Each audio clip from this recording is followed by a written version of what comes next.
Hello, everybody, and welcome to South of King's Landing, the Explosion Network's Game of Thrones after show.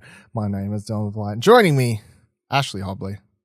Hey, Dylan. Excited to be here to talk about episode 69 of Game of Thrones. Oh, it is too, isn't it? Yeah, I forgot that was a thing. I did see people bring that up on Twitter, considering the... Because they didn't release the name of the episode, and it wasn't on HBO. Ah, okay. That's all behind all secrety stuff.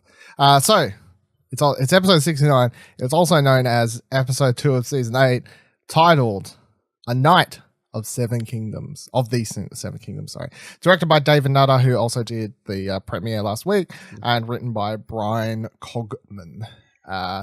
This week's episode is pretty much the proper Last Supper before everything starts going to shit. We thought last week's episode was kind of this, hey, look at all these characters interacting that haven't seen each other for a long time type of thing. It seemed, looking at this one, it's like that was getting them in the door, and this episode really is the Last Supper before shit just goes off. And this episode just has this constant feel of, this is the last time you're going to see the characters have like calm conversations like this, because after this, there's a lot of these characters you're not going to see again after the next episode. After this, everything's going on.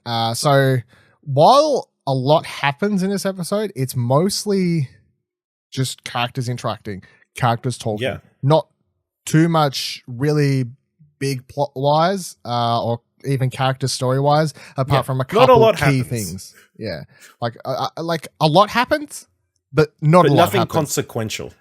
Or apart from like character story wise, I guess a couple things happen, but like when it comes to the plot, nothing happens. Like when it comes to the plot, the only thing that literally moves forward from last episode is them arriving there, going, hey, the White Walkers run away, and then the episode ending with them on the end. That's pretty much all it moves forward plot wise. The entire episode is character driven, which I loved.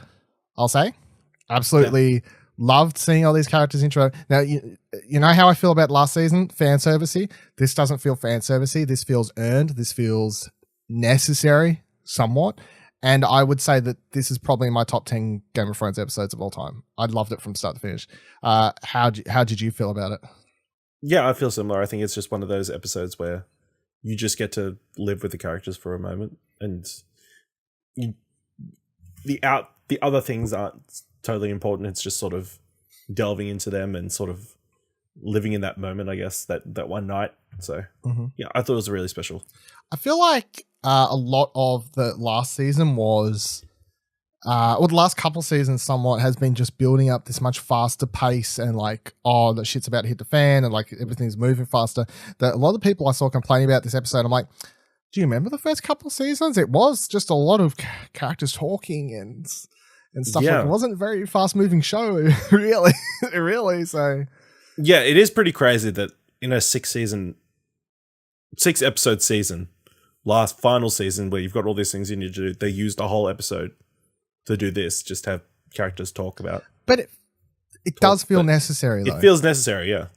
It does. And we're in hindsight, we're going to think this is one of the most important episodes of the show, arguably. Especially when insert X amount or whoever characters die, presumably next week, you're going to look back and be able to remember some of their moments from this episode, I feel, like as their final ones. And basically every character gets a cool moment or a cool little interaction, a fun interaction for not only their character, but for the audience. Because I think that's the difference between this episode feeling fan servicey and earned and needed, and actually just making sense story-wise and for these characters just interact with one another, compared to if it was fan servicey. I just feel like they were like all the conversations they're having feel real for those characters, I guess. It doesn't feel like, imagine if they said this or they said this thing, like, you know, like it just feels like real conversations the characters would have. Several times I laughed out loud. Several times I just smiled because, you know, like someone would say something about, you know, that gave me the smile. That was a happy moment. And emotional with the Brienne thing, which we'll get to. Obviously, that was nearly brought a tear to my eye. It's like this episode is just full of so many moments like this that it is just, they're just giving you this last final, oh, that's happy, oh, that's nice. And then from every episode after this through to the finale, I presume it's just going to be like, oh, like everyone I love's dying around me. Help me! Like, what do we do? So it definitely feels like this was necessary. But then it's not to shit on the first episode because I thought the first episode was fine. You know, we talked about it last week. It was okay. It was a good episode. It was a good episode. It wasn't fucking fantastic. It was good. It was fine. But it's like you can't get to this episode without last week's episode either. So they kind of go hand in hand, I guess. Can't have one without the other. All right, let's dive into the episode and kind of get into what happens. And by happens, I mean not happens, and by not happens, I mean stuff happens. But so the first thing we get dealt with is Jaime is dealt with rather fast after the whole cliffhanger of him and Bran just staring at one another and being like, "Oh, hey, friend, I remember you. Remember when I pushed you pushed you out of the fucking tower? Do you remember that thing that happened between the two of us?" Yeah. So the episode opens with Jaime being brought in front of the council. He's brought in front of everyone. Let's say, and at first, everyone's, as we saw in the trailer for this episode, it's like Dany's saying, you know, me and my brother talked about what we'll do to you all the time. You know, Sansa saying all this stuff, blah, blah, blah, blah, blah. But then Brienne comes in and sticks up for him, says, hey, I would be dead without you. The reason you're leaving Sansa is technically because he helped me and then I helped you, so on and so forth. And then Sansa says, well, I trust you with my life. So if you trust him, then I'm choosing to trust Jaime as well. Then in amongst all of this, Jaime says that he's there because it's where the fight is and he knows where he should be. So everything he said in that final episode last season was true, even if his sister is a lying fuck. And he says he doesn't feel sorry for anything that he did to all these people's families because he did it for his house and for love. And then when he says for love, everyone kind of looks at him like, oh, yeah, we know what you mean there. We know what you do there. How did you feel about... Did you feel it was weird they just kind of forgave him so quickly, or like that was such a small I don't think they forgave him so much as they just got over it. They're practical. Yeah, somewhat practical. There's bigger concerns. I did love Bran dropping that the line from the first episode, the things we do for love. Yeah, the thing that he said right before pushing him out the window.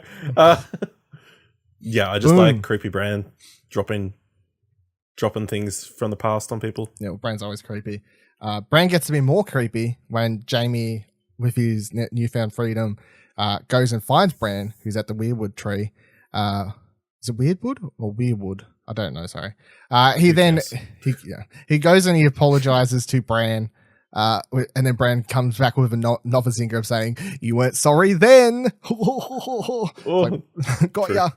It's like, yes, it is very, very true. But then Jaime asks why Bran didn't dob him in about pushing him out the tower, and Bran says it's because they would have probably just torn him apart and killed him right there and then, and that they are all going to need him for the upcoming fight, or just need general people for the upcoming fight. I felt like it was more of a general thing and more so than you particular. Like, we just need people, I guess. I don't know. That's their little interaction. Jaime then he then continues going on a bit of a tour of the force of people, bumps into Tyrion. Tour, I've seen. Somewhat, yeah. Bumps into Tyrion on his way back into town. They have a few couple funny lines together. Tyrion saying, "So we're gonna die at Winterfell." Like, who'd have thought this is where it all? And then they reminisce about their original journey to here back in episode 1 of season 1, of course. Yeah, lots more reminiscing. And then Jaime's is then mid talk with Tyrion. He's like, "Oh, Brienne's over here. Let's Yeah. Sorry, Tyrion. I'm not paying attention to anything. Yeah, I'm no longer paying any attention to you at all, and I'm just going to go talk to someone else right now, if you don't mind." So then he heads on over to her, and she's down there training Pod and a whole heap of other people in stuff. Train doesn't look like he needs any pod. Pod doesn't look like he needs any more training.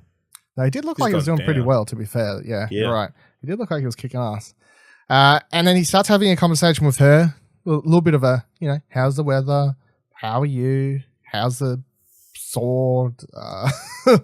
And she then has a funny line where she says, "We've never once had a conversation for this long without you insulting me, so why are you talking to me?" And he... I don't know if that... is that true? I feel like the last time they interacted, there wasn't too much insulting. When they were at the Frey battle place. or whatever it was. Yeah, the outside the front gates there. I don't remember, to be honest, but I do know when they were like in each other's captivity and stuff, it was very much back and forth, like the banter. That's one way to put it. So I don't know. I can't really remember the last line that he said to her the last time they saw one another. But I'll take your word for it, Brienne. Yeah, sure. We'll trust you. He then asks her though to lead him into battle because she says that she's going to be leading the right flank or whatever it is in the battle. That's one of the upcoming. flanks. One of the flanks, and she's like, "Oh, we've got this hill up here. I reckon we can do this." And he's like, "Yeah, sounds good. Can you lead me into battle? Like, I might not be much use to anyone these days, but I would be honored if you could lead me into battle." So that was the first of a couple nice moments that he actually has with her throughout this entire episode. I guess like this is the start of it. Then we cut to Dany, who's upset that Tyrion failed her in believing his sister, and she's thinking he's a bit of a idiot. And Tyrion, even with the conversation he was having with his brother just before, was saying that he reckons he's going to get fired and all these sorts of things because he's an idiot. But then Jorah comes through, talks to Dany, explains that you should forgive him. I didn't like him. I hated the time I spent on that boat with him. Wouldn't shut the fuck up.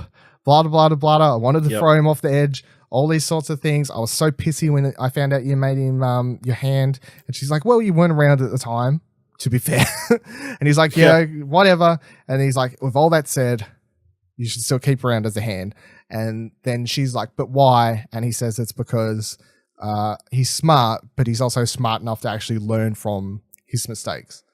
So that was nice, Jorah, to stick up for Tyrion a bit here instead of just throwing to the wolves, even though pretty much we've always seen those characters butt head quite a bit, I'd say. Yeah.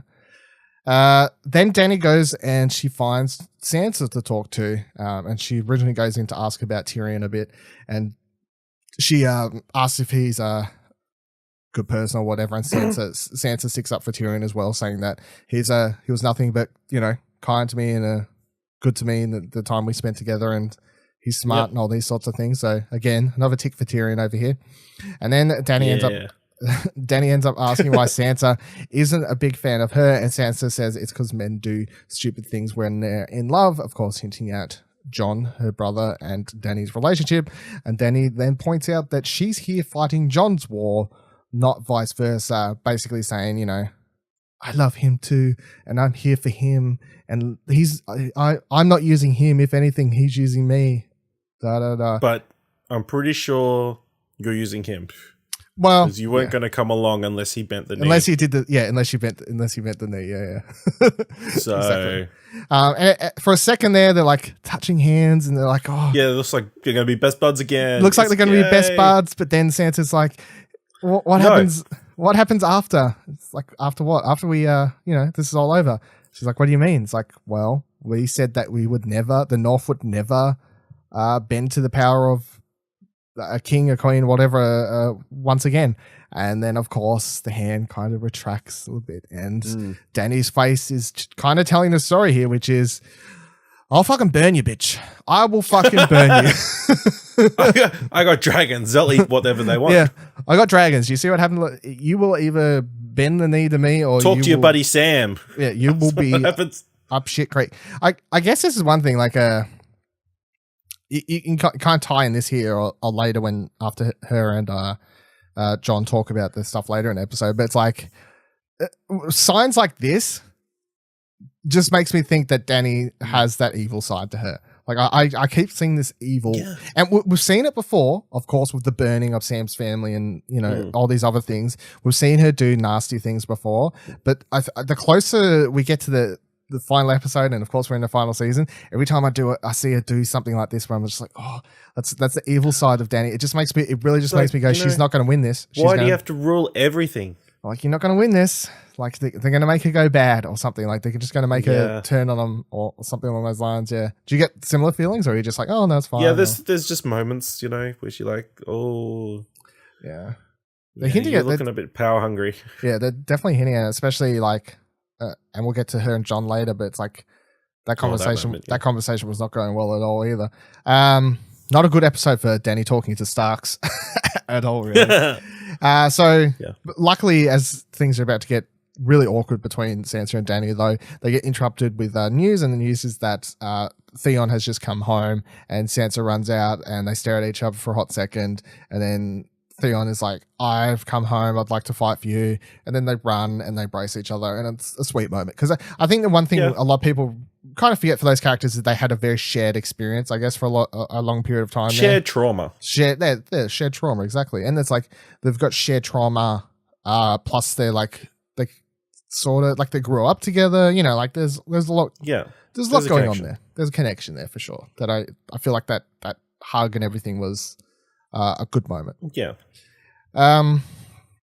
Arya is down wherever Gendry's making stuff, and he goes down. He's smithing away. Yeah, he's doing all the blacksmithery stuff. She goes down. Where's my weapon? Yeah, she goes down. She's like, where's my weapon, motherfucker? You're slow as shit. And B, tell me about these White Walkers and how do I kill them? And he's kind of like rubbing off the questions a bit. Like, why would I tell you? It seems like he's doing it very much like you're a child. Your girl, like, why do you need to know this information about White Walkers type of thing? Like, that's kind of what I got. Like, he was just like, I didn't get the impression. I thought he just didn't want to talk about it. He'd like, it's like one of those things. You reckon? I took it at him. I took it as him treating her as a royalty. Like, why do you need to know? You're not going to be fighting them type thing. Like, I suppose it could go either way though. But that's how I took it. Him just being like, I didn't take it that way because I'm pretty sure he's seen her do stuff. So has he? I don't think he's seen her do anything. Which is why, she's carrying around a freaking sword. I mean, it's a small fucking sword needle, to be fair. But I mean, whichever way, the reason I went is because then he, when he's refusing to give information, she's like, I'll fucking show you. She's like, starts throwing they were like daggers. They were daggers, I guess, that weren't like fully carved out or whatever. Dragon glass. Pieces, something, but she begins throwing them at the wall. Spearheads, I think. And perfectly like getting him into the wall across there, and he seems poor dude next to it. Yeah, he gets scared off. He runs away. That was quite funny. And she's like, I couldn't aim at somewhere where nobody was. Yeah, jeez. No. She's like, I know death. His many faces. I look forward to the face he takes tomorrow. Also, something along those lines. Yeah, something along those lines. Yeah, and he's like, damn. Oh shit, girl. I took it as Game of Thrones flirting, and especially looking back on the full episode, I definitely think it's Game of Thrones flirting because I wrote down in my notes. You read into this one. Yeah, I was like, I wrote down in my notes Game of Thrones flirting, and then we get to the end of the episode, and I'm like, it definitely was Game of Thrones flirting. So he's like, yeah, okay, I'll get right onto your weapon then. And he's like, seems a bit more pushed at that point to actually get to work. Meanwhile, Davos. This is the only scene that I felt was a little bit weird amongst everything else. These two scenes here. So you got Davos down in the courtyard, and he's feeding the people on the streets and stuff. And like the first interaction we see of him is he's talking to a bunch of like random male people or whatever, but like younger. And he's like, go suit up armor, blah, blah, blah, fight, do what you need to do. Look, we don't want to fight. Yeah, they're like, I don't want to fight. And he's like, I've survived the Battle of the Bastards, etc., etc. Like you can do it too. He's like talking him into it. And then we see that Gilly is helping point people into the right direction as well. It seems like she's been like, you should go to the catacombs. I presume that she's also been like, you should go get armor. Like she just like seems to be directing people somewhat, helping out, doing what's necessary. And then we see Davos interact with this little girl who's like burnt on the side of her face. And it's very easy to tell what's happening in the scene, even though they don't straight up tell you. But just like the girls obviously make reminding Davos of Stannis' child, which was Shireen, who was obviously, sure that's her name. Yeah, I think that was her name, Shireen, who was burnt on the thing, of course. But freaking Red Witch. Yeah, I was like, was this moment meant to mean anything in particular, or was it just supposed to be like him remembering? I guess I don't know if there's any deeper meaning, but yeah, I don't know. Yeah, I was like him reminiscing, I guess, or I guess so. Yeah, he's just really good with children. So. Yeah. What? I know he is. Well, I guess not. Gilly was the one who did all the talking, so. Well, yeah. Yeah. And then we get, but she's talking about how she wants to fight and all these sorts of things, and yeah, I guess he's like cute, smart, good kid. Yeah, good kid. And he's like, and then Gilly comes along and is like, well, you can protect me and everyone else down there in the catacombs. That's where you can do your fighting. And the crypt. Yeah, you go down to the crypt and might need them. Might need him down there when we'll get to that. But Grey. Then we get this other scene as well that was kind of the only other real throwaway one I felt this episode, which was Grey Worm and Missandei talking and just being like, hey, it's basically like them being like, these Northerners hate us. Where do you want to go after we win the war? And they're like, we should go back to my home place. And she's like, people won't like you there. And, it just seemed like a bit of a whatever scene. Like, if there was a more heavy-handed foreshadowing scene in this than this in this show, I don't think there was. Yeah, it's like, we all know that Grey Worm's going to die next episode. Let's be real. Yeah. If any character you're talking about retirement, you're talking about things you're going to do after the war, you're going to be dead before you know it. Mm. I'm surprised a friggin' spear didn't drop out of the sky and kill him right then. Yeah, you're right. But it's like such a heavy foreshadowing scene, but I just feel like the only purpose of showing these two characters in this scene is for, I presume there must be people out there who are somewhat attached to these characters. I'm personally not. So I suppose it's just a scene for they're great. I like them. People. Like closure. Yeah. They didn't get anything in the first episode, really. They didn't, so here's your Grey Worm Missandei scene. Fair enough. And then we get Tormund and crew arriving. They have managed to sneak around the army of the dead and make their way to Winterfell in time ahead of the Night King and co. And they give the news. They're like, hey, well, actually, firstly, there's a funny scene where Jon runs in. And he's trying to give a big old hug to his to Ed, to Ed, whatever, Ed. Let's just call him Ed. Yeah. Tries to give him a hug, and then out of fucking nowhere, Tormund just like jumps in front of him, tackles him pretty much. I mean, Tormund gets a lot of funny scenes this episode. From the moment he's on screen, he's doing quite well. But once again, talking about like the humor level, like from episode 1 with the dragon thing, that seemed out of tone of Game of Thrones humor. This seemed like normal Game of Thrones, like Tormund humor. That we've sort of seen before, so that was fine. But he says, Night King will be here by the time sun's up tomorrow. So we're all pretty much fucked. What do you want to do? What do you want to do? So they all get together for this battle meeting, and Jon starts explaining. Cool. It's kind of funny. This the battle meeting scene. Yeah, I liked it the way it was shot, and like they had all the figures on the table and stuff. If any, it reminded me of Dragon Age Inquisition, because between missions you'd go to a table in a room exactly like this and like plan out what you was going to do. A lot of people might not get that reference, but either way, for those that do, it's a video game. It's a video game, yeah. So they're talking around this table. You got all the leaders of the each separate houses and sorts of things that are around here, of course. And Jon all the important characters, yeah, all the ones that are going to die next episode. Jon explains that there's way too many of the army of dead. There's a fair amount of us, but there's no way we can take them on. Plus, they've probably picked up more people on the way from the wall, from all the other places that they've gone through, like the place that they went through in the first episode, Tormund and crew went through. So their army's going to be a lot bigger. So of course he's right. Their army is going to be ridiculous. There's no way they can win. But he says what they should try and do is kill the Night King, because he's presuming the fan theory. I mean, it's the same theory that fans abide to, which is that if the Night King is killed, then the rest will presumably drop dead. Die. Like he's the... Re-die. Yeah, re-die, I guess. That's the theory they're going through. So then Bran, this is not funny. I don't know how more people aren't memeing this scene, I suppose, online, but maybe it's for spoilers. I don't know. But this is the weirdest Bran scene I've seen thus far, I reckon, out of all of them. It's simply because of everyone in the room, he's just like, the Night King will come to me because I'm the three-eyed raven, and he'll come for me like many three-eyed ravens have before me. So you should do all this stuff. And everyone just kind of looks at him like, okay, the fuck did you just say?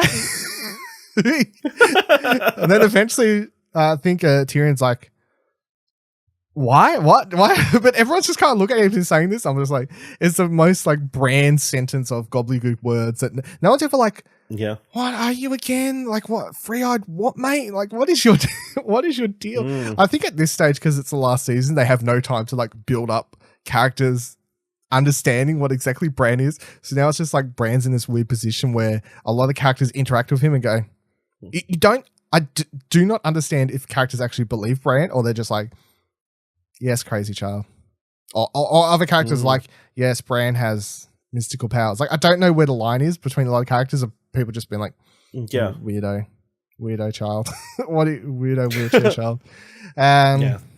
So that's his plan. And then Bran's like, well, if that's your plan, what we should do is park me over at the Weirdwood tree, whatever it's called, and use me as bait. And at first everyone's like, that's a bad idea. But then everyone comes around and is like, no, it's not right, because we'll try and have people close. So then when the Night King comes close. Theon's like, I'll be near him. I'll protect him. Yeah. That's a guaranteed. Yeah. I'll win everything. Yeah. Theon's like, I took this place from you the first time. Least I can do is stand by your side this time or something. Yep. Theon's dead. Theon's fucking dying, yeah. Yep. Everyone's dying, let's be honest. Not so everyone's going to die. Well, I mean, if you take Tormund does say in this scene. You know, everyone who's I said was going to be alive is going to live, so. Yeah, okay. Tormund does note in this room, though, quote, we're all going to die, but at least we'll die together. And then he looks over his shoulder, all creepy like it, Brienne. Everything with him in this episode is pure gold, I think. Can't fault his focus. You can't. And it's single-minded. It's great. It's quite funny. I gotta say. For this last episode, before shit hits the fan, I was enjoying every single joke that he kind of threw out. So with that line thrown out by Tormund, everyone's like, yeah, all right, fuck it. Let's go enjoy what's left of our final night left alive, I guess. Yep. Sam and Jon head up to the top of the castle wall, I guess, and they're discussing how Jon hasn't spread the family news just yet, and then you have a Ghost is in the background because whoop! In case you forgot that Ghost hasn't been around for like 2 seasons or something, but clearly Ghost is going to do something next episode.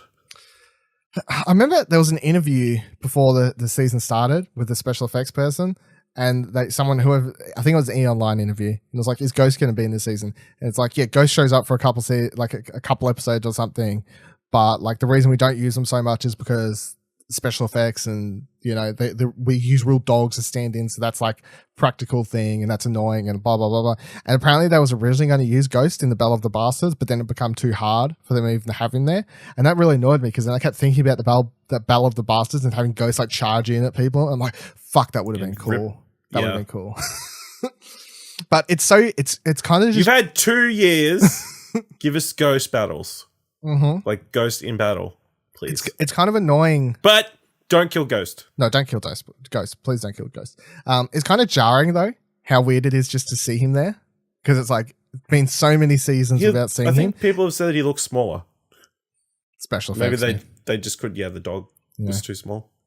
Between the elephants and the dog and stuff like the CGI budget for this season. Yeah, animals, man. Animals. They put no animal budget in the CGI. So they're discussing all this sort of stuff.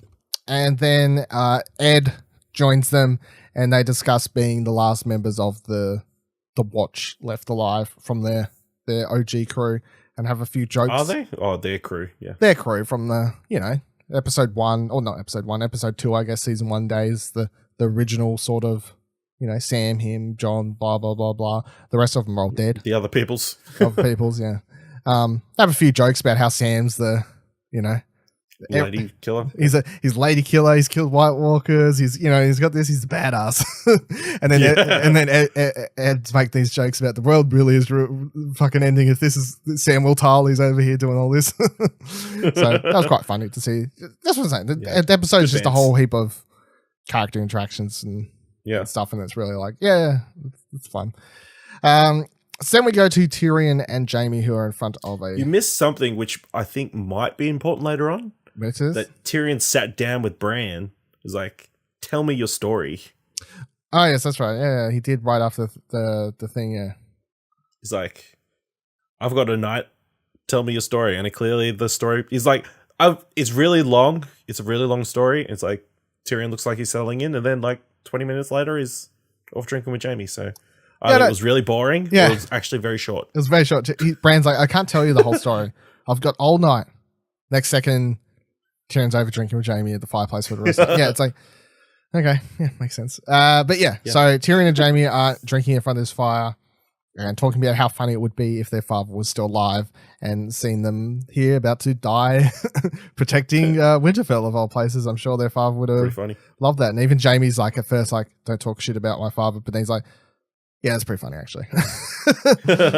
So they're all having a chat, and I saw the best description I've seen of this scene is I saw someone online make a joke about it basically being the last scene in Mass Effect before you go on the final mission in Mass Effect 2, because it's like all these characters just slowly come into this room and begin interacting with one another as like this is the proper like Last Supper room or something along those lines, and it's like pretty much is.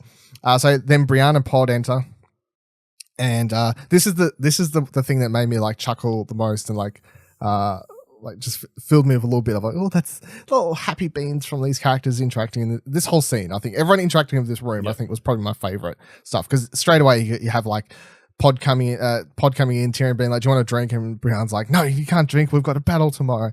And then like she stares a bit and he's like, okay. She's like, okay, you can have a half cup, and then it cuts to a shot of Tyrion pouring the wine glass, and he's pouring it to the brim where it's over fucking flowing.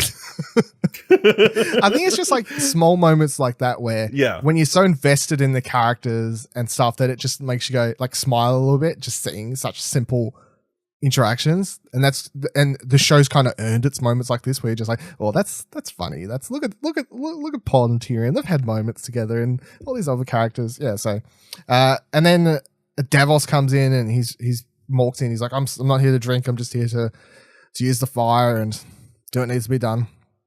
And then Tormund comes in and tries to pick up Rianto more as soon as he enters. He's like, what's going on? How's it going? What are you doing? And then, of course, of all things, he's like, do you want to know the story of why? Ash is always shaking his head. Do you want to know the story of why they call me Giantsbane? And he tells it and he explains it's because I killed a giant at the age of 10 years old. And then I crawled into bed with its mum and with his wife. With his wife, and then the giant fed me giant's milk for 3 months from its tit. That's why I'm called Giantsbane. Then everyone in the room. Yeah. It's like, what the fuck? Why? That story drove Davos to drink. Yeah, it's true. Literally. He's literally like, I came here for the fire, but now I need the drink. It's like, the only time I've seen all those Twitter things where people put like no one, literally no one, and there's like Tormund, and it's like it's the fucking milk gif and stuff like that from Star Wars. Yeah, the Luke Last Jedi one. Yeah, it's pretty funny. Yeah, it's great. What? Yeah. Do you reckon he's telling the truth? Yes. that's do you think? No. Do you think he actually killed a giant? Mm-hmm. Okay. I don't believe it. I mean, what? It's sleeping. He goes up. He stabs it. Tormund's a crazy motherfucker. Why would a little 10-year-old boy do that though? He's a crazy wildling child. The thing with Tormund is we're so used to him from the last couple of seasons of being with the good guys that I think people forget that he was like part of the wildlings, and when the wildlings were like this like crazy fucking bad guy group, but you know, and of course we've kind of forgot that at the point, but it's like Tormund's badass. He's a wildling, grew up in the, you know, I believe that he could kill a giant while sleeping or something along those lines. I'll believe it. And even if he's not telling the truth, I would believe that he sucked on a giant's tit. I guess that's the most. You don't just come up with those things. No, you can't come up with that part. It's too specific. It's way too specific. Not something you'd really gloat about. That's why I got the name Giantsbane. Fucking giant's milk. And that's why it's so big and tall these days, though. So kids, don't forget, drink your giant's milk. But I think I saw somebody tweet that it explains why he's into Brienne, because, you know, he likes big women. Maybe, I guess. So then Tyrion begins pointing out how funny it is that pretty much all of them have fought against the Starks at one point or another in the room, which is true. They all kind of have at one point or another, so that's pretty funny. And then starts riling off everyone's battles. It's like, Sir Blada Blada, the battle of whatever, Sir Blada Blada, the battle of whatever. And then he actually accidentally says, Sir Brienne. It's like, oh, sorry, you're not a... You're not a knight. Awkward. Sorry. Hashtag Orkies. And then Jaime is over pouring a drink and he's like, yeah, but well, first, like, Tormund asks, like, why the fuck can't you be a knight? And she says, women aren't allowed to be knights. And he's like, if I was king, I would knight you. I'd knight you 10 times over. Yeah, I was like, oh, Sexual God. innuendo. Yeah, it's like subtlety 0. Yeah, the subtlety on that one, Tolman. Come on, step it down. Like you went all the way up here with the giant's tit drinking stuff, and just you got to take the subtlety down from that. You got to bring it back down, bring it down a little bit. But yeah, then Jaime's like, well, anyone like a knight can make a knight. There's no. That's how the rules work, apparently. And as soon as he said that, I was like, oh. Because it's like such a character. This is the biggest like character thing of the whole episode, of course, I feel. And overall, the thing is, and well, I'll bring it up at the end if I remember, but I'll put it in there in case I forget.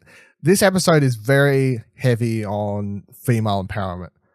Very heavy on female empowerment for a show that has often treated its female characters like dog shit.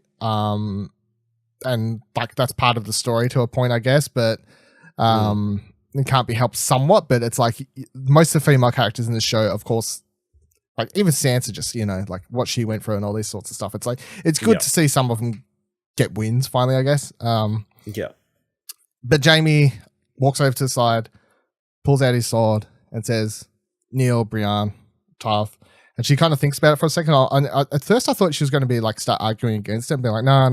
But I'm glad she didn't. She just gets over. Accepted it. Yeah, accepts it. Walks over, kneels. Jaime does the in the kingdoms, blah, blah, blah, like the spiel or whatever it is. Nice speech. Side by side. And then says, rise, Sir Brienne of Tarth, Knight of the Seven Kingdoms. And it's like, Brown's going to die next episode, but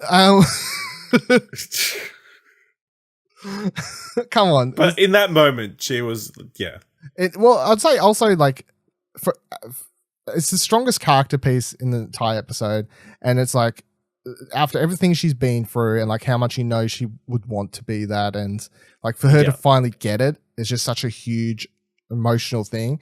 But then I'd also say just on an actor thing, like how well Gwendolyn Christie plays the whole scene, I thought was also quite fantastic, because you can tell how emotional she is. Yeah, but she's also, you can tell that smile like, at the end. Yeah, exactly. Like you just like to see that character. Up. It's great. Yeah, to see that character that happy, it's like, you've earned that too. Like, like 100% earned that. So yeah, that was the one scene where I was like, Sir Brienne, oh God, help us, please. Yeah, it was great. Absolutely fucking fantastic scene. Outside, Lyanna Mormont is arguing with Jorah about going into battle, and she's like, Jorah's like, no, you can't go into battle. You gotta like, you're the leader of the house, blah, blah, blah, blah, type of thing. And then she's like, fuck off, cousin, I'm doing it. And he's like, okay, I guess, like, you're your own 8-year-old woman, but do what you need to do what you need to do. I mean, you think she's not going to take down a bunch of White Walkers? She's going to fucking take out a bunch of White Walkers, and she's going to live. Yeah, it's going to be great. She ain't dying. Arya's going to be impressed. Arya's going to be very impressed. I wish I was Lyanna Mormont. Yeah. It's just Lyanna Mormont being fucking badass again. Continues to. Ever since they introduced her in the show. What do you think? I think she's going to have like a massive axe. That'd be cool. Like oversized Final Fantasy like axe. She just swings around. I know. I hadn't really thought about it, to be honest, but that would be cool. Yeah, I'd be down for it. Yeah. I really hadn't thought about it, but yeah, no, that'd be cool. But this is what I mean. This is another like scene of her. She's just like, "Now, fuck you. I'm going to battle."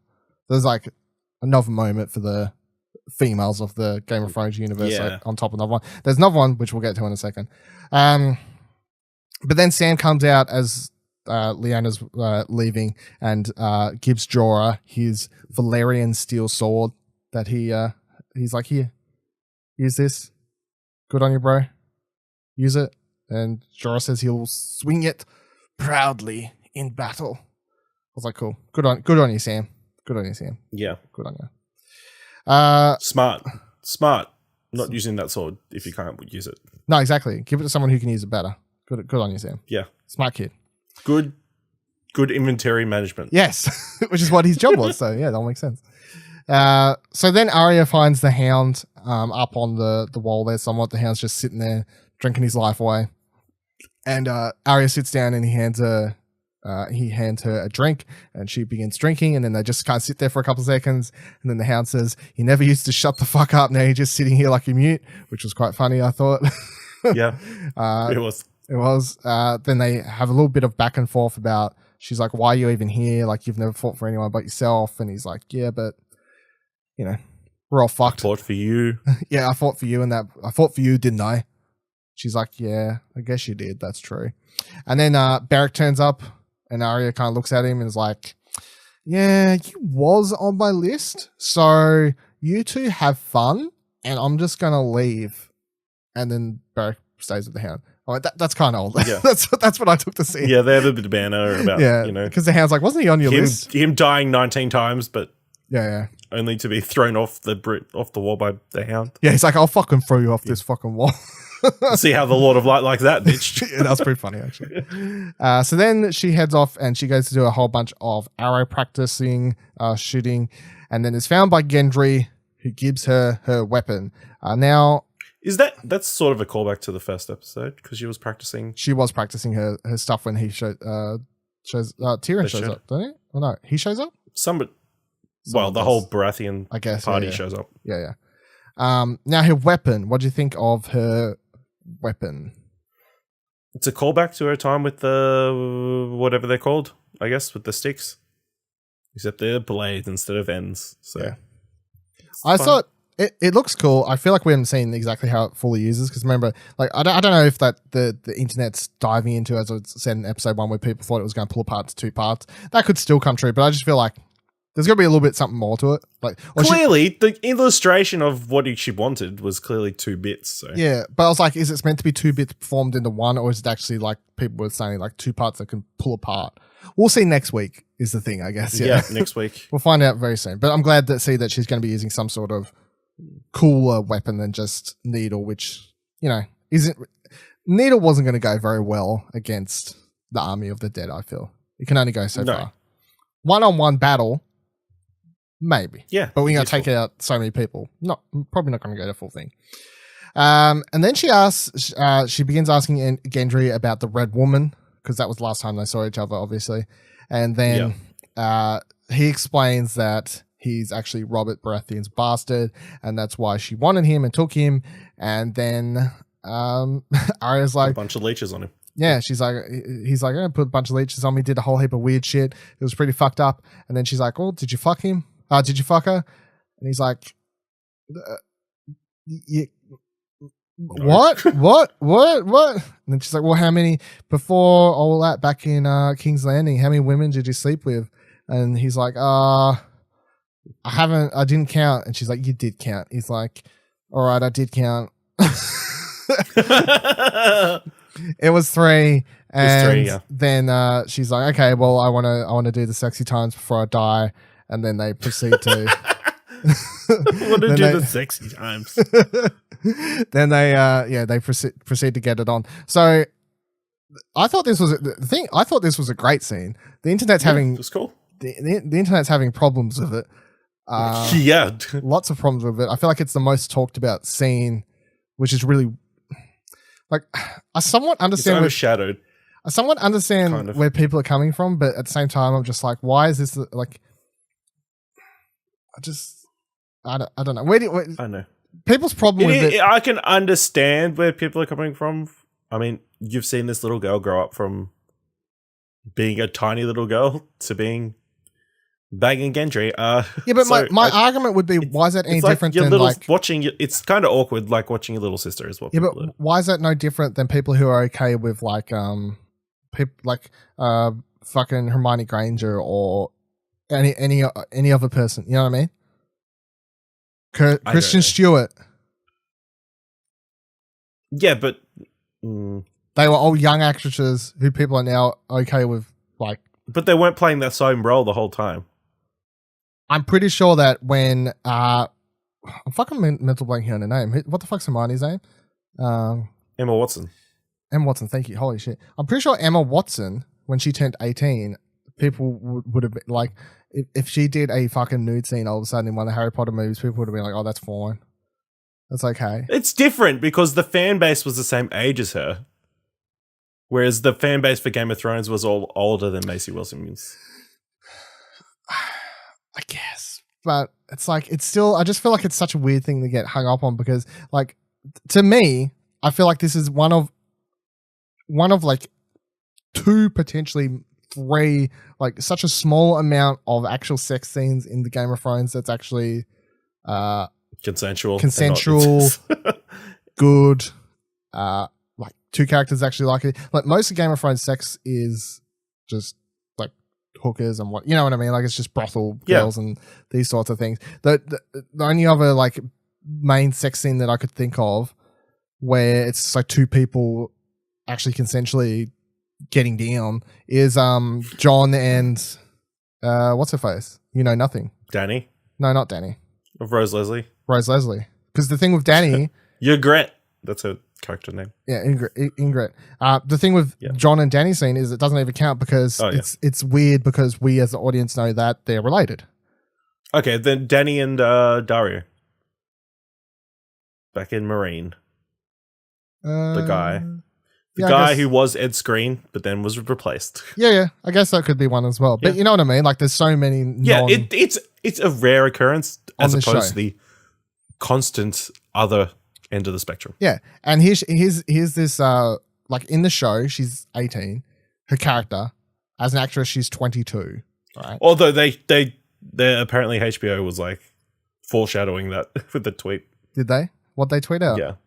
I think I didn't see. I think the one they said by the time you turn 18 in Westeros, you need to have a list or whatever. Okay. Yeah, so I'll cover bases.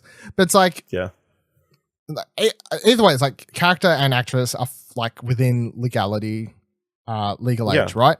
And then you've got this grown adult character and actress who's on screen who's like, "Hey, what up? How many fucking people you slept with?" You're all right. I can do that. And there's like you don't have STDs. Yeah, that's why you don't have STDs. I guess it's okay. And then even the fact where she's like, take your own fucking pants off. Like, like I honestly felt like it was a pretty badass, empowering scene for. She wanted some. She got some. Yeah, like I feel like considering how this show usually treats its sex scenes, especially with women, it's like I thought this was a win personally, and I'm like.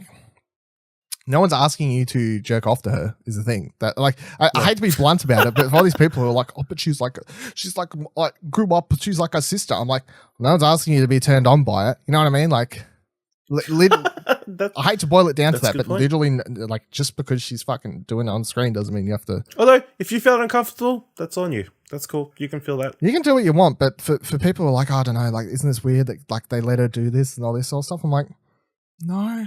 Like, what, how is she supposed, like, she's a fucking adult. Like, what do you want? I don't understand. But, yeah, I thought it was a good scene for a character and everything. It also, as a character moment for Arya, is like, she's such a badass and like a grilled, silent, often brooding character the last couple of seasons after, like, how she is. For her to actually have a moment where she's just like, I want this because I want, like, human interaction and, like, I've liked Gendry from the moment I saw it. Like the first time she ever saw him, she was like perving on him because he was topless. Yep. So it's like it's the line. She was literally eating a snack. Yeah. At the time. The line for this. We've seen the GIF. Yeah. The line for this has been sunk quite some time ago. So for her to be like, you know, I had the hots for this guy back when, and I've got the hots for him now, and probably may die tomorrow. No. Get my socks off. Let's do it. Let's do it. So let's give this a go. Let's give this a go. It's I don't know. Sounds like a time for trying new things. Yeah. If ever there was a time, it seems like a good before you die is the time to try new things. Yeah, seems like a good one now. So yeah, because I saw people being like, oh, they didn't even build their relationship. I'm like, I saw people type saying that's the most disgusting thing they've done on the show so far. But they're fucking they're okay with her like chopping people's heads off and all these sorts of things. They're like, yeah, it's okay for this little girl. She's like my sister. I grew up. She's like my sister. I'm like, so it's like you're okay for this girl who you consider to be your little sister to be like. Although to be fair, time is weird. We don't know how long time's gone on. No, either way, I'm just like Gilly's baby's still a baby. Yeah, I mean, yeah. It's one of those things. Like if you're weirded out by it, okay. But as I just said, no one's asking you to fucking jerk off to it. And I thought it was a powerful scene for the character. So that's where I fall on that. Please let that be the bit that you cut out to use for socials this week. No one said you had to well, it's true. You know what I'm saying? Like these people are acting like it's fucking. You're putting it on yourself. Anyway, so we go back to Tyrion. He's asking around for a song. He's like, "Hey, anyone goes? I'm fucking pissed as bro. Do you want to? Does anyone have a song that they can sing a song?" And everyone's like, "Nah." And then eventually we get around the pod and he starts singing this song, and we get a sad montage. And this is the moment in the episode where it really is like the episode drilling home, like this is the calm before the fucking storm, because you got this song playing, you got pod singing, and you're just gonna feel sad now. Yeah. And then also, I got some pipes. Yeah, he does. Yeah. And then also, if you haven't watched it, did you watch the Florence and the Machine thing? Yeah. So if listeners or viewers haven't, there's so Florence and the Machine did the full song, which Pod's singing, which is called Jenny and the Old Stones. You can find it on the Game Jenny of the Old Stones, sorry. Which you can find on the Game of Thrones YouTube, or just, obviously Google it. And it's a sad as fuck song, and it's a lyric video that has a heap of montage parts throughout the entirety of Game of Thrones time. This scenes from this episode, so it would be spoiler if you hadn't watched this one, but of course you have. But it's got scenes from this, scenes from season 1, all sorts of things, and it really just sets the mood as like it is the tone setting piece of this is it. This is the final episode before shit is on its way towards the finish line, and the next few episodes you aren't even fucking ready for what's going to happen. That's all I got between Pod singing it and even watching the Florence and the Machine particular song. It really just set that mood. Do you get the similar vibes, or? Yeah, definitely. Well, it was beautifully put together, beautifully shot. Pod's voice was great, even though it's not quite Florence and the Machine. It's still good. Florence Welch. Yeah. So it was really good. And apparently people are reading into the song probably more than they should. I think they're reading into it more than they should, yeah. Because he was just singing the song. Yeah. And they're like, apparently the song's from the books as well, so. Oh, nice. But they just added the music to it, that's all. Nice. So. It's cool. Yeah. It's a cool little trivia behind the scenes type thing, but yeah.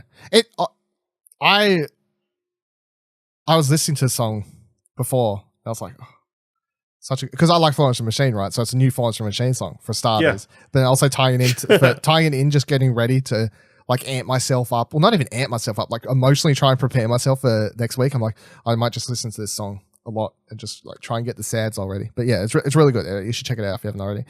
So then we get Dany finding Jon down in the crypts, and he is staring at the statue of one Lyanna Stark.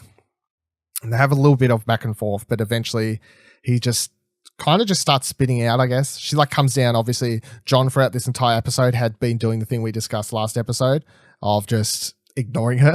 Like, remember what last episode where it was like, do you reckon Jon will just ignore her at all points in time after this? And he did. It like just stood up, would leave the room, just avoided her as much as he possibly could. And like you could tell that she was like, the fuck is his problem right now? But she finds him down in the crypt, and then she starts like trying to corners him. Yeah, corners him. She tries having a little bit of back and forth, like a bit of a mood breaker, but eventually Jon's just like, I guess in his mind he's just like, just say it. Because then he's like, he pretty much just spits it out. He's like, this is Lyanna Stark.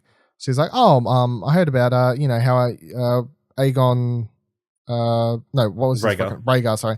Rhaegar would rape her all the time and all these sorts of things. He's like, nah, they loved each other. And then you can tell she's like, what? Like, what the? What are you saying right now? And then he explains it all, pretty much how Sam told him last episode, like, baby gave to Ned Stark, blah, blah, blah, blah, blah. And he's like, and I am that baby. And then he has a cool line where he says, my real name is Aegon Targaryen. And she's like, takes a couple of steps back. It's just, you can tell she's a bit like, are you fucking with me right now? Because she doesn't seem to trust she says that she questions it. She said, who told you this? Who told you this? Like, and she says, Bran, and Sam checked it on paper, and she's like, oh, so your brother and your best friend. Yeah. It's like, she's like, oh, just trying to cast doubt over it and everything. So straight away trying to like not reliable sources. Douse this fire. This won't be admissible in court. Yeah. And then she's like, because if that's true, you would be the rightful heir to the throne. And he doesn't say anything, but she's just evilly eyeing the fuck out of him. The horn goes off that the White Walkers are there, and she keeps staring at him. Jon's, totally focused on that throne. You really have to wonder, what would happen if that horn didn't go off, and how this conversation would have kind of played out, of course. Yeah. Because I feel like a bit of stabbing, I think. I feel like she's come next episode, I feel like obviously whatever happens next episode, I'm hoping and I'm presuming that she's not dumb enough to try and cause shit in amongst that big of a battle, but I feel like she could get distracted with the battle at hand with thoughts about the throne and stuff, you know what I mean? It could just be this distracting I reckon there'd be a moment where she's like, she could save Jon, and she hesitates. And that causes him to potentially die? Maybe. No, they can't. And then the red woman comes. No. Fucking hell. Yeah, that's comes flying out of nowhere. Jon can't die. That's not going to happen. No. She'll fucking die. Then, yeah, so they're saved by the horn, the horn ringing off in the distance, and even though she death stares him, they end up racing up to the top of the castle together, and Tyrion is there staring off into the distance, and then the camera does this I thought it was a really cool shot the way they kind of did it, because it's this shot of Tyrion, and then the camera just kind of pans all the way out across the castle and all these sorts of things across the base. I'm like, fuck Tyrion, there's no way you can see them, bro, because you need binoculars because they're fucking ages away.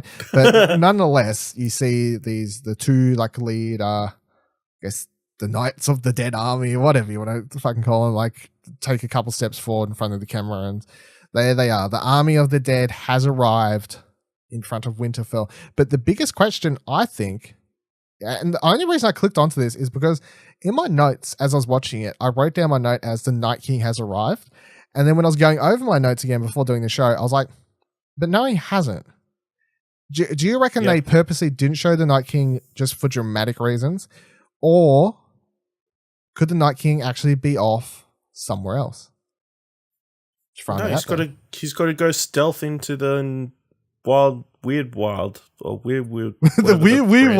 weird wood tree. He's going to assassinate Brienne. You reckon? So he's going to use that sweet stealth, that Night King stealth. What, the Night King stealth that he's fucking riding on a dragon in on? Yeah, he's going to ride a dragon really high with an anvil. Yeah, maybe. He's just going to drop it. I was like, there's a couple things. The most obvious one to me is just simply that they don't show him because they want him to have an epic entrance next week or something like that. That seems like the most obvious one. But then I'm like, surely would have ended the episode with the roar of the dragon in the distance. Don't show the dragon because that obviously ups the episode budget. But just putting the roar of it in the background, I feel like would have made sense if the dragon was there to really end the episode on this. Oh fuck yeah, that's right, they have a dragon. Kind of didn't forget, but nearly forgot kind of thing. And it really would have scared the shit out of everyone at Winterfell. Obviously, if you hear this roar, camera's panning out, and you see Tyrion and be like, oh fuck. I feel like that's an even bigger oh fuck if you just hear the dragon, and that doesn't up the budget. But having not seen all that, I was I was kicking around in my head. I'm like, what if he sends all these people to Winterfell and he's taken off on his dragon to King's Landing? Would that be possible? Maybe. Would he ever ditch the army to go just fuck up King's Landing on the dragon by himself or something? By himself, I guess, maybe. But he wants Bran. He's he needs him. Yeah. He's got that low tracker on him, the tracking thing on him. His arm, yeah. That's what I think with Bran and that thing. He's marked me. Everyone's just okay. Yeah, cool tattoo, Bran. All right, calm down, you badass. No need to show off. Yeah, but I don't know. I think this is just something I could be most likely just reading into a bit much. But I was just they didn't show the Night King. They showed the undead is there. They didn't show the Night King though. Do you know if it's important though? Really don't know. Any other random tidbits from this episode you want to talk about? Anything missed or last thoughts or anything? No, I think we covered pretty much everything. It was a great episode. Watched it twice. Did you really? Yeah. Fucking hell. I was sitting watching it, and then it started playing again. I'm like, oh, might as well watch it again. When did it start playing again? Just start playing again? It's just like right after it aired. Oh, okay, radio. Aired the episode again, so nice. I was sitting there, and I'm like, I can watch this again. Yeah, I could watch it again too. I will watch it again one day. Yep. How about next week? Any final prayers, or what do you want to say? Everyone dies. Of course, we've done our predictions. We've done our predictions for who dies and stuff, but yeah. What do you reckon? It's going to be brutal. It's going to be very one-sided, and we're only episode 3. I mean, there's still 3 episodes to go after this one. Yeah, but they've upped the runtime. Apparently, it is going to be. This is the longest episode now. Yeah. So it's definitely going to be a long, extended battle with ups and downs. Probably a lot of downs. They keep Grey Worm's definitely going to kick it, and they keep promoting it as the longest battle sequence ever shown on film or TV. Yeah, they were comparing it to Lord of the Rings and stuff. Yeah. So, yeah. They're bigger than the Battle of Helm's Deep, they were saying. Yeah. So the big words. Maybe Winterfell falls. Winterfallen. Yep. That's it. Yeah, I mean, it's a very long episode. It's like an hour 20. I don't know if I can handle an hour 20 of brutality. Maybe I'll have to pause it, like watch it over a couple days. No. Maybe it'll just be too brutal to watch. Let it wash over you. Let it wash over you. I don't, honestly, it's like, the closer we get, and like watching this episode and just being so happy seeing all these characters and stuff, they've really fucked me, because I'm like, you are doing what you want to do. You're like, hey, you love all these characters. I'm like, you made me love all these characters. That's the thing. I'm like, they're like, you love these characters. I'm like, yeah, I do. I like them. And they're like, yeah, you do. Guess what? I'm like, what? Game of Thrones. Most of them are gonna die next week. I'm like, no. Don't do it to me. But I'm excited for next week. I pretty fucking excited. And I'm gonna throw it out here right now, right? So we're filming this before we've seen Endgame or episode 3, obviously. And I'm just gonna say, like, if I had to pick between watching episode 3 of this or Endgame, I'd pick episode 3 of this. Just saying. Lucky we don't have to choose. Lucky we don't have to choose, but I'm just saying, like, that's how excited I am for episode 3 and how much more keen I'd be to watch it, especially because I know they'll actually like kill characters and like which one do you want to watch next is probably the point. If you could choose between having to wait episode 3 and then Endgame after, because it's probably going to be more uplifting. That's true. There's more likely to be a happy ending. It's more likely to have an happy ending, so yeah.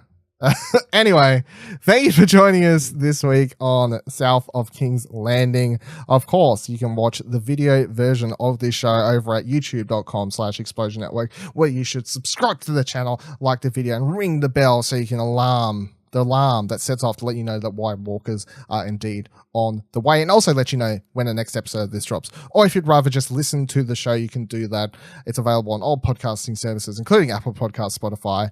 Just search for South of King's Landing or Explosion Network and scroll through and find it that way, whatever takes your fancy. You can follow me on Twitter at Vivaladil, Vivaladil. You can follow Ash on Twitter at Ashley Hobley, ASHLEYHOBLEY.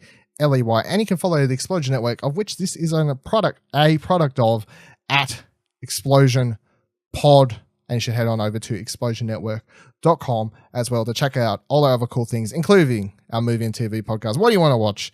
Because if you're watching this, you probably like movie and TV. Thank you. Until next week, the North remembers. Unless they all die.